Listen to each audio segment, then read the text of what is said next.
या गँगशी संबंधित असणाऱ्या सर्व लोकांच्या 27 पेक्षा जास्त बँक खात्यांना गोठवण्यात आलेला आहे. अधिक खात्यांबाबतची माहिती घेतली जाते.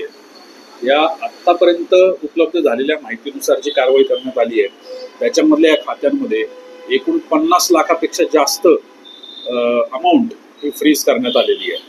पुढील माहिती घेण्याची प्रक्रिया आता तज्ज्ञ ऑडिटर यांच्या मार्फत चालू आहे.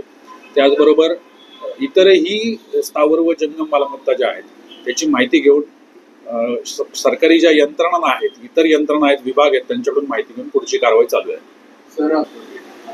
यापूर्वी जी कारवाई झाली होती ज्याच्यामध्ये घरजडती झालेली आणि त्याची जप्ती झालेली, त्यामध्ये जवळपास 70 लाखापेक्षा जास्त किमतीच्या मौल्यवान दागिन्यांची जप्ती त्या ठिकाणी झाली होती. त्याचबरोबर काही लाखांची कॅश तिथं जी सापडलेली ती सुद्धा जप्त झालेली.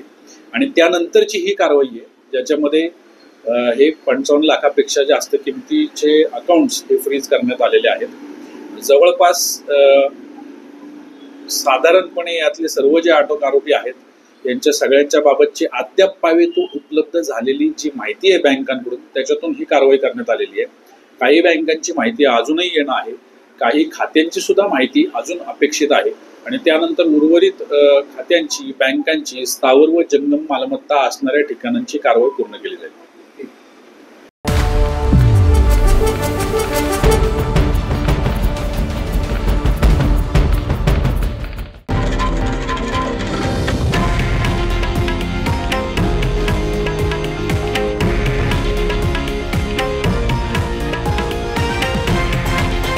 हे आहे देशातील नंबर 1 न्यूज नेटवर्क आणि आपण पाहत आहात TV9 मराठी, एकमेव.